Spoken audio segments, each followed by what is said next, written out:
You're listening to Everybody Pulls the Tarp, the go-to podcast for high performers. I'm Andrew Moses. Each week, you'll hear my thought-provoking conversations with Olympians, pro athletes, CEOs, elite coaches, best-selling authors, and other high performers to uncover their secrets to success. Get ready to be inspired each week when we talk about leadership, teamwork, work ethic, and more. Are you ready? Let's go.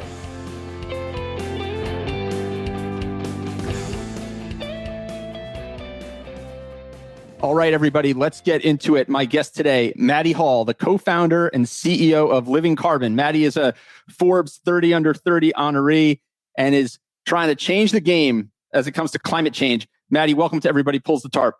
Thanks for having me, Andrew. Really happy to be here. Well, it's great to see you, Maddie. So you're doing some really interesting things at Living Carbon. And I want the listeners to understand in simple terms, what are you setting out to do with Living Carbon? Yeah, so Living Carbon is a climate change biotech company. And we really want to be the number one institution when it comes to harnessing the inherent power of plants to capture and store more carbon. How will that impact our daily lives if Living Carbon is successful in affecting that change? Yeah, so the hope is really, we've warmed the world very quickly as a species. Since we discovered fire, right? Humans have had this proprietary ability per se to create energy outside of ourselves. And that's really great for humans. But over time, we've really just been focused on extracting from our natural environment.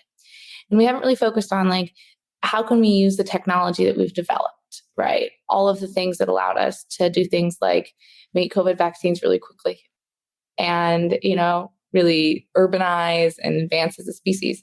They've been really to just extract ourselves and extract energy from the planet. And so what I would like to change for people on the day-to-day is more integration between humans and our natural ecosystem. So what that really means to me is, being able to utilize the biotechnology that we've developed and all of these really incredible advances that we see to actually help our planet and to help humans not benefit just in isolation from their ecosystem, but really as a part of it. So where did the first kind of aha moment on this for you come? Yeah, for Living Carbon, I had been working in artificial intelligence, machine learning at a research lab called OpenAI. And really, there's so many brilliant people that are working on artificial intelligence right now. And it's amazing. But about 2.5 years ago, there were not very many people working on climate change. And I think there's so many narratives around, okay, what can we do for AI for good? It just, to me, I started to see some of the smartest people that I know go and start climate companies. And it felt like this was such a large emerging space. And that actually my time would be best spent working in that space. And so I did a deep dive into all the different possible ideas out there. And I just really fell in love with the idea about utilizing inherent power plants to see what we can do using our biotechnology to improve carbon drawdown. So what was that process like? You mentioned this deep dive. Take me through that a little bit. Yes. I think for me, I really love learning. And so I really focused on optimizing my ability to read some of these more technical papers. And so what I did is I really tried to understand the basics first, right? So I took a couple of online classes about plant biology and really made sure that I had a fundamental understanding of some of these things in a very rudimentary way. And then I really, really leaned on a lot of great folks that I was able to get connected to just because my existing network who were PhDs, who were in the space. And I just asked people questions, emailing researchers that had written papers and seeing what I could learn from them. I think a big thing about starting a company is you can't be afraid of just asking people for their take and really understanding the space. But I think, you have something that you've really grabbed onto when it's something that you can't stop thinking about. And also when it's this idea or this concept that you really care about. And it's something that you can't stop thinking about.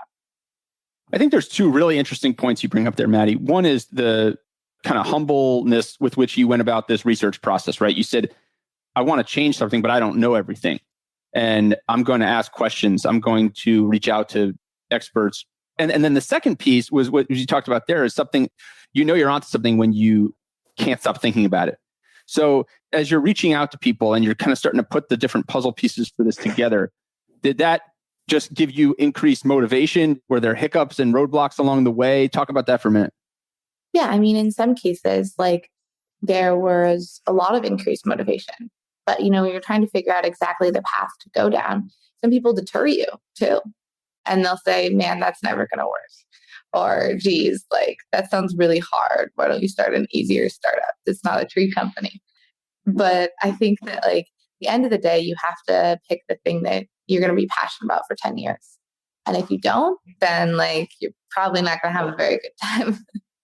What do you do when somebody tells you, hey, this is too hard, pick something simpler? I mean, you seem to have that 10-year rule, but did you just kind of go on? How did you deal with that?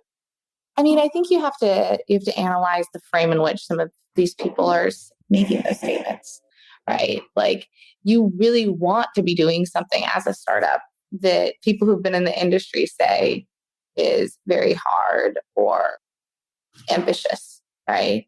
If someone says that what you're doing is easy, then it's probably going to be done before. It isn't going to actually be game changing for the climate and for climate change.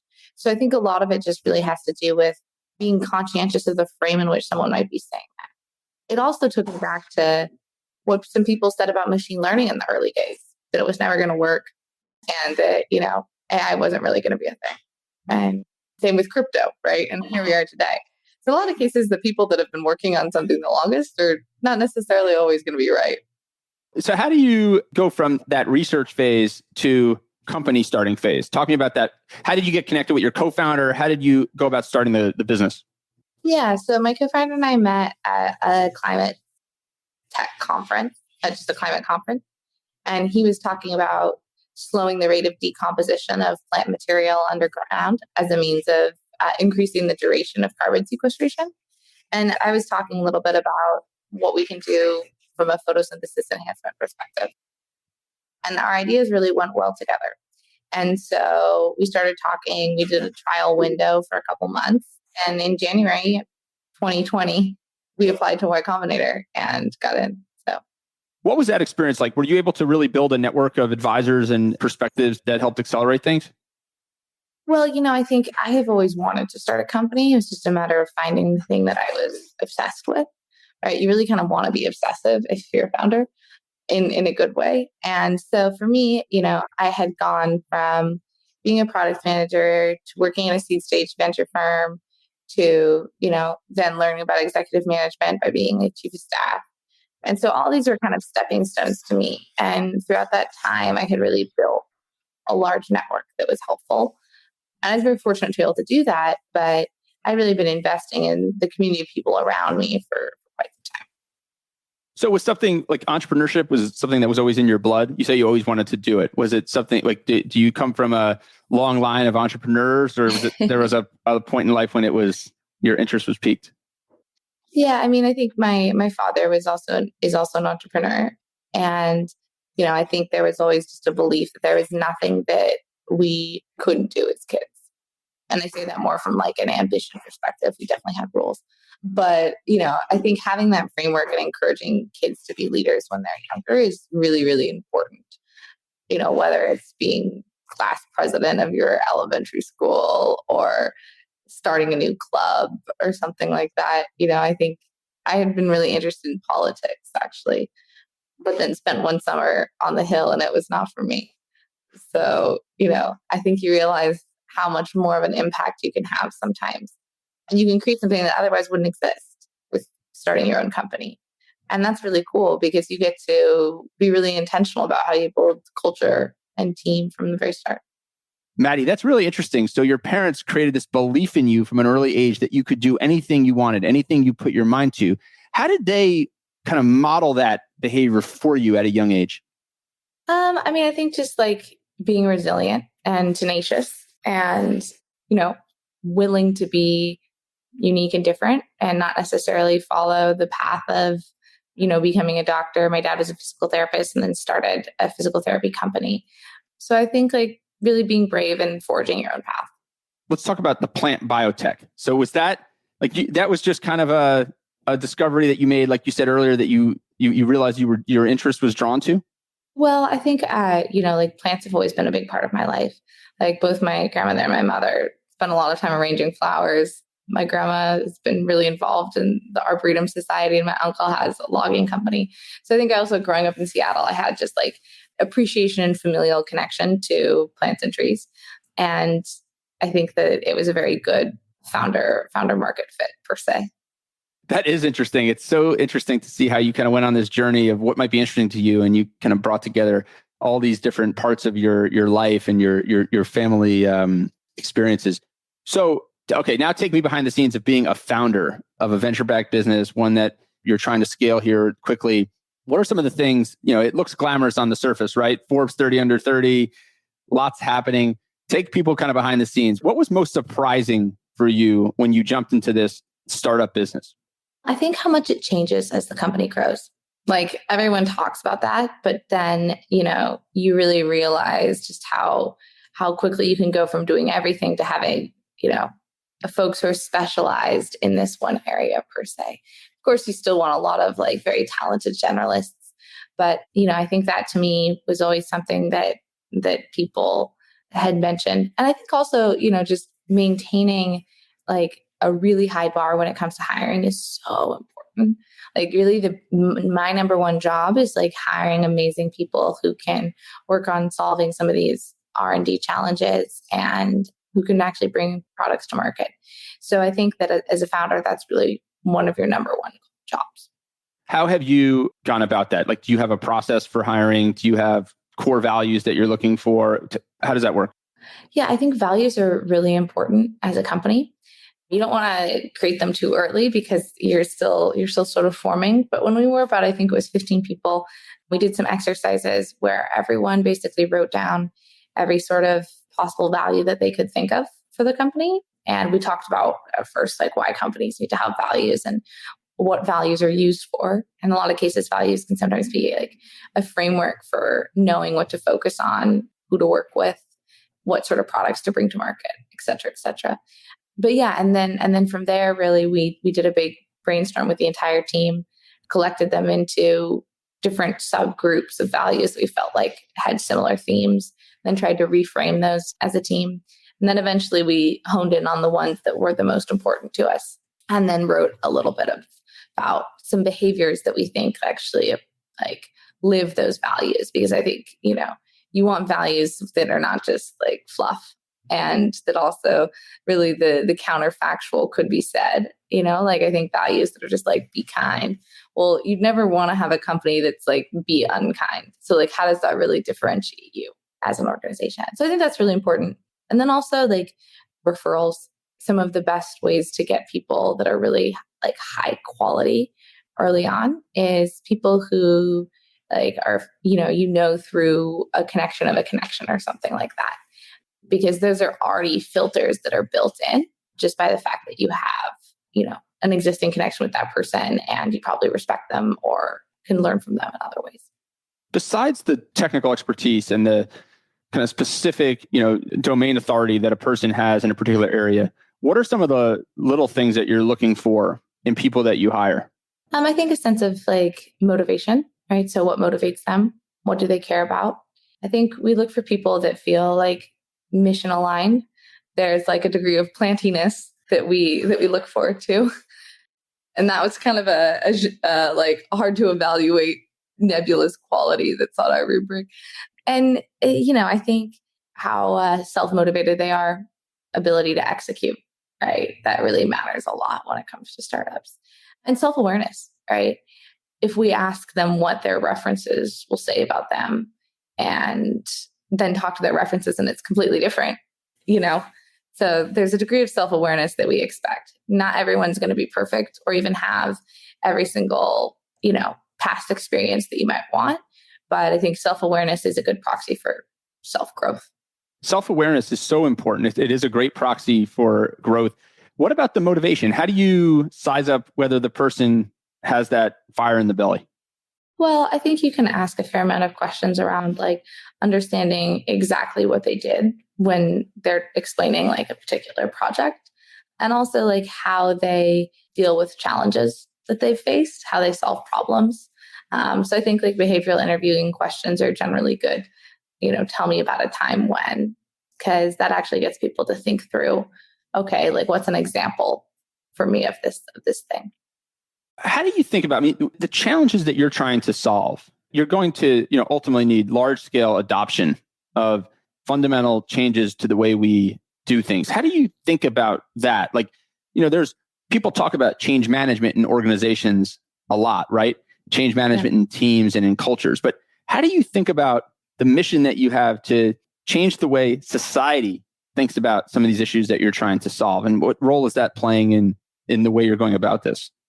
Well, I think, you really want to be on the frontier of some of these movements.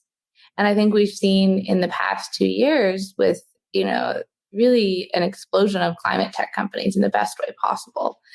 And so you want to kind of keep thinking about like, how can I be on the frontier of this space, right? And what are the key indicators that the rest of the world are probably going to follow, right? There are some hypotheses that I have to make at Living Carbon that like, if you don't agree with them, you're probably not going to want to be a part of the company, right? One is that like the value of capturing a ton of carbon is going to increase over time and be more valuable over time as climate change accelerates.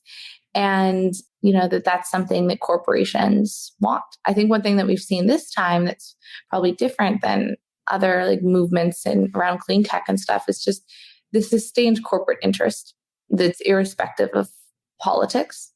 The more that you can separate out, like you never want the success of your business to be dependent on a certain political system. So I think for us, really seeing all of the commitments from the large corporations to purchase carbon credits, go carbon neutral, that's really exciting. To get large scale adoption, I think you have to be profitable, right? And you have to make sense to landowners and to people who, would be your customers. It has to make economic sense. I think a really good way to drive adoption for an environmental product is if it's just also a better product. It's not necessarily, plant these trees because, they're capturing more carbon. It's no, plant these trees because, after 25 years, you'll have more biomass that can be harvested and used for sustainable wood products. And telling that story, I think, is really important for us. How do you deal with doubt when doubt creeps in, right? Like, are there times when you say to yourself, I wonder if this is going to work. I wonder if I'm going to be able to get this thing from where it is today to where I think it can go. How do you deal with doubt? Yeah, I think we're fortunate in that we've de-risked a lot of the technical side of things at this point. But I think there's always risk with startups, and it's a roller coaster. That's what you sign up for, and so you have to kind of just tell yourself that. And if some days are bad, you have to say, okay, all right, tomorrow could be better, and just kind of embrace the roller coaster, right? Because it's what you got yourself onto. And, I think also it really comes down to prioritization. So understanding like what should be distracting to you when it goes wrong and what should not, right? So, I think if you have set your OKRs well and set your goals well, then I think you're able to ignore some of the things that might have otherwise caused, an immediate emotional response or an immediate, oh shoot. But actually, when you think about it in the context of what you're trying to achieve, it's relatively minor. So perspective. Perspective is so important, especially these days, right? And I always say, you're never as great as you are on your best day. You're never as bad as you are on your worst day. You're always somewhere in between. And that level-headedness, that mindfulness about staying the course and keeping perspective, as you say, is so critical. Before we wrap up, let's talk a little bit about goal setting. Like, how do you go about your goal setting process and making sure that the right metrics are in place and that those drive kind of the filtering out of things that would become otherwise distractions to the mission of what you're trying to achieve? Yeah, so I think we do goal setting at Living Carbon by basically drafting OKRs, so objectives and key results. And for that, generally what we do is we have people who are leaders in different departments draft up what the company OKRs could be, right? So this is for the entire organization because you want people to have an opinion on this, right?